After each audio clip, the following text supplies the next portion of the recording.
கோயில்களில் பணிபுரிய விருப்பமா ஒரு சூப்பரான அப்டேட்டை வந்து கொடுத்துருக்காங்க தமிழக அரசு. இந்து சமய அறநிலையத்துறை சார்பில் வந்து என்ன செய்யிருக்காங்கன்னா, தமிழ்நாட்டில் உள்ள காலியாக உள்ள இந்து சமய அறநிலையத்துறை 234 கோயில்களில் அறங்காவலர் குழு பதவி காலியாக இருக்குது.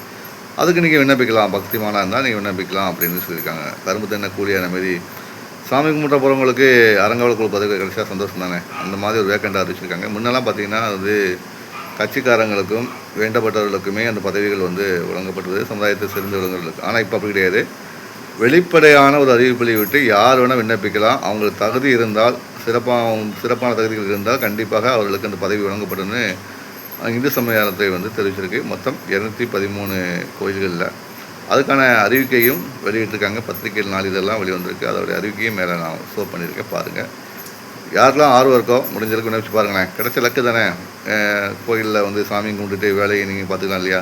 முன்னால் அந்த பதவிகள்லாம் பார்த்திங்கன்னா பணக்காரங்களுக்கும் செல்வந்தர்களுக்கும் வேண்டப்பட்டவர்கள் அரசியல்வாதிகளுடைய முகமாகத்தவர்களுக்கு தான் வந்து இருந்தது.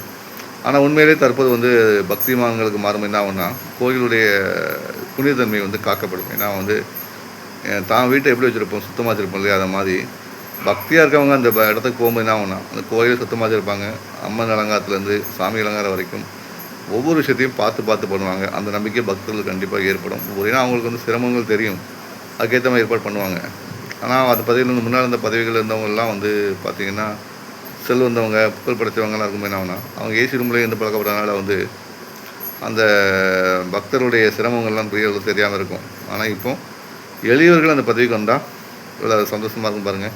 அப்படி ஒரு அறிவிப்பை தான் வெளியிட்டிருக்காங்க. இந்த அறிவிப்பு உண்மையிலே சக்ஸஸ் ஆகி எளியவர்கள் வந்து கோயிலுக்குள்ளே நுழைஞ்சி அவங்க வந்து பக்திமானாக இருந்து பக்தர்களின் சிரமத்தை போக்கி, ஏதாவது கூட்டத்தின் விஷயத்தை போக்கி ஈஸியாக வழிபடும் ஒரு முறையை கொண்டு வந்து ஒரு பக்தர்களுக்கு வந்து ஒரு அன்பான ஒரு தோழர்களாக அறங்காவலர் இருக்கும் பட்சத்தில் வந்து உண்மையிலே கோயில்கள் வளம் வரும்.